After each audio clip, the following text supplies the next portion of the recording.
out here in Denver on a relatively steep roof.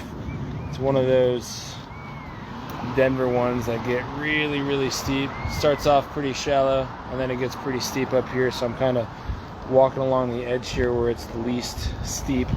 But I came out here a while ago searching for a leak, and we identified that it was coming through a vent pipe, vent pipe.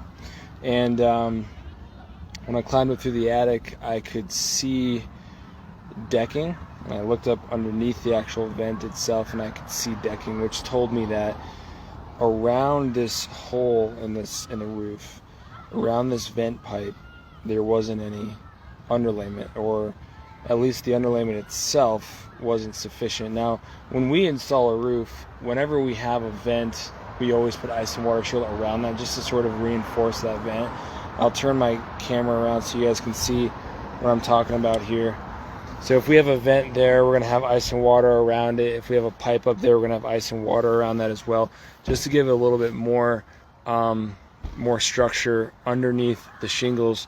We get down here from this one, and this was the one that didn't have anything around it, and you can see from the staining there's been some water leaking in there for quite a while now. So we took off the shingles, we took off the underlayment, and sure enough, no ice and water shield. The actual underlayment itself wasn't sufficient. You can see up here they have one type of underlayment, they have a second type of underlayment. Here, this black felt, that's a third type of underlayment as well.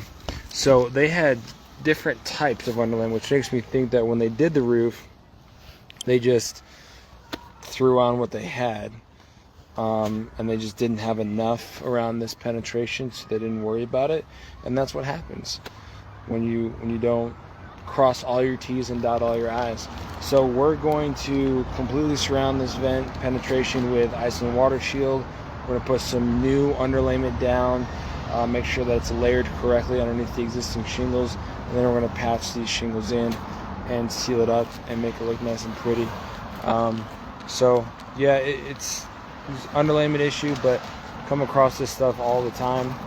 And just keep in mind that when you do little repairs, little projects like this, you do run a risk of creating another leak just because you are opening up the roof a little bit in just one spot. You're not doing the whole thing, so there's a little bit of a risk there, but we do take on that risk to try to prevent further damage and move this roof along a little bit further until it's ready to actually replace it.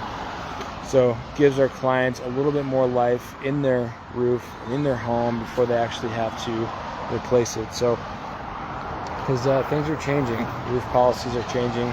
Stay tuned. I'm going to do a live about that as well, about just the change in the industry around roof coverage with the insurance companies. I'm going to be meeting with a couple of insurance agent friends of mine. We're just going to kind of dive into what is changing, and then I'll do a live about that, just to sort of explain what to expect. So because the industry is changing quite a bit, and it's going to be best if you are aware of it and can pay attention to it and make more educated decisions on how to protect your home, protect your potentially your biggest asset. So thanks for watching. I appreciate it. Until next time.